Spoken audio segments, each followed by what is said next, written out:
Yes, hello there. Today we're going to be talking about finding all of the important characteristics of a sinusoidal function given its equation. Now I assure you that by the time we get to the end of this video, you will be able to find all the pertinent information about a sinusoid in only a matter of moments. So without further ado, let us begin. So our example here is y equals 1/3 sine minus 2x plus 1 minus 4. In all cases, it is less important to worry about the finer details and more important to worry about the general formula for all sinusoids. Y equals a sine of bx plus c plus d. As you will see in a moment, all of the pertinent information has everything to do with the values we plug in for parameters a, b, c, and d.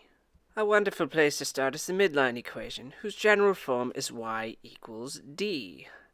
Now, in the case of our equation here, our d value is equal to -4, and so therefore the midline equation for us will be y equals -4.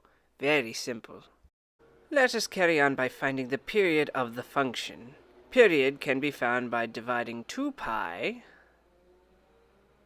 by the absolute value of b, and in our case b is going to equal -2. So plugging into our formula will yield equals 2 pi over the absolute value of -2. Doing a little bit of arithmetic here, we are going to get 2 pi over 2. This will simplify down very nicely into pi, so the period of our function equals pi. If you have the period, you also have the frequency, because frequency is the reciprocal of period. Mathematically, we write that as 1 over p, or, in our situation, 1 over pi. Midline is by far the easiest thing to find, but amplitude is not far behind. It is simply going to equal the absolute value of a, or the number in front of sine, in our case 1/3. So the amplitude of our sinusoid here is the absolute value of 1/3, or just regular 1/3. Unlike the rest of our characteristics, phase shift is going to involve using two different values in our equation. See, phase shift is equal to minus c over b. This means that we're going to have to use the entire argument, in other words, everything inside the parentheses.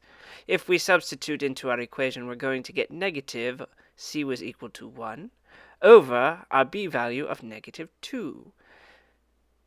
And if we get rid of our parentheses here, we will have -1 over -2, which simplifies down into 1/2. All in all, finding each of these characteristics is a very simple task, but do be mindful that you will need to have all of this information if you expect to graph a sinusoid from its equation, or produce an equation from a graph. Feel free to watch this video again anytime you need. I thank you for coming, and I will see you next time.